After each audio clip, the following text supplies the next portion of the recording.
सावित्री, मैंने सुना है कि मालती की बहू ने अपने सास ससुर को घर से निकाल दिया है। अब क्या कहूँ, आजकल की बहुओं का कोई भरोसा नहीं है, कब क्या कर दें। मालती की बहू को देखकर कौन कह सकता था कि वो ऐसी निकलेगी। तू सही कहती है, आजकल की बहुओं को देख मुझे तो बड़ा डर लगता है। कहीं मेरी बहू भी ऐसी निकल गई तो।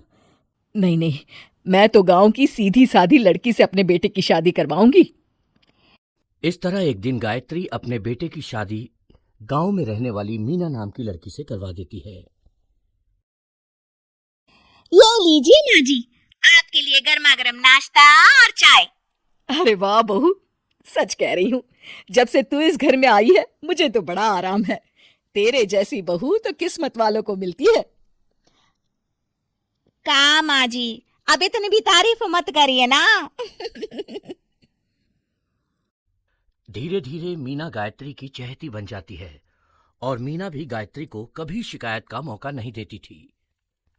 फिर एक दिन,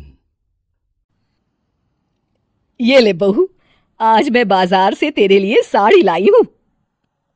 साड़ी देखते ही मीना का मुंह लटक जाता है। का माँ जी, ये भी कोई साड़ी है? ना, मुझे तो बिल्कुल पसंद नहीं आई। अरे लाना ही था तो कोई अच्छी महंगी वाली साड़ी ले आती मेरे लिए। आप तो ये सस्ती साड़ी उठा लाई। मुझे नहीं ना चाहिए आपकी ये साड़ी, आप ही पहनिए इसे। अरे ये क्या बहू, तू तो आजकल कुछ ज्यादा ही नखरे दिखा रही है।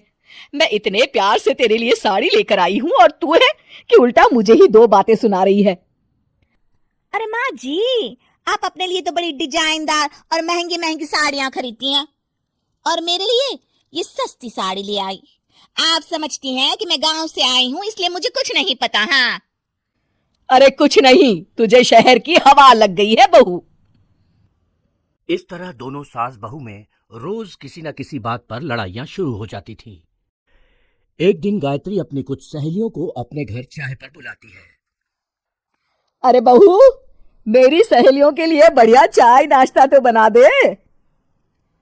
अरे माँ जी, अभी ना मेरे पास बिल्कुल भी समय नहीं है, मुझे ब्यूटी पार्लर जाना है। चाय नाश्ता आप ही बना लीजिए। हाँ, तू कब से ब्यूटी पार्लर जाने लगी है?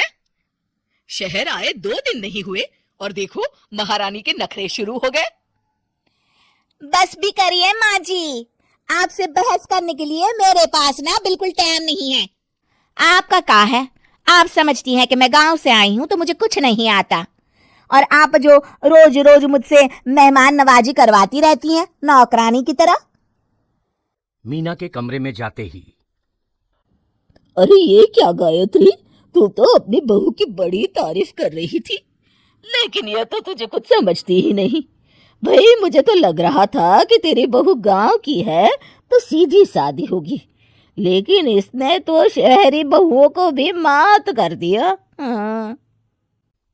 अपनी सहेलियों के सामने अपनी बेइज्जती होते देख गायत्री आग बबूला हो जाती है। अरे क्या शहर और क्या गांव, मेरी तो किस्मत ही फूटी थी जो मैं इसे बहू बना के ले आई। भगवान जाने आगे और क्या क्या करेगी। अब तो मुझे कुछ ठीक नहीं लगता, तू जरा संभल के रहना, कहीं मालती की तरह तेरा भी हाल बेहाल ना हो जाए। अच्छा, अब हम चलते हैं।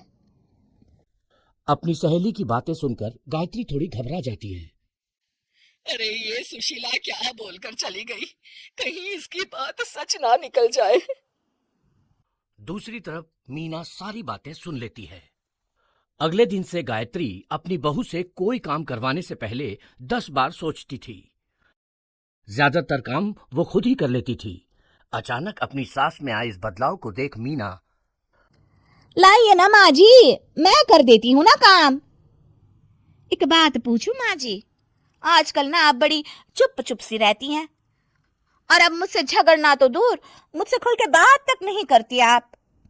कुछ नहीं बहू, ऐसे ही। मीना अपनी सास की मंशा भांप जाती है और मुस्कुराते हुए कहती है, अरे माँ जी, चिंता मत करिए, मैं आपको घर से नहीं ना निकालने वाली। ये डर आप अपने मन से निकाल दीजिए। अरे छोटे मोटे झगड़े तो हर घर में होते रहते हैं, चाहे कुछ भी हो जाए, आप मेरी सासू माँ हो। मैं तो जिंदगी भर आपकी सेवा करूंगी माँ जी। अपनी बहू की बातें सुन गायत्री को एक प्रकार का संतोष होता है और उसकी सारी चिंताएं दूर हो जाती है। गायत्री अपनी बहू को गले लगा लेती है।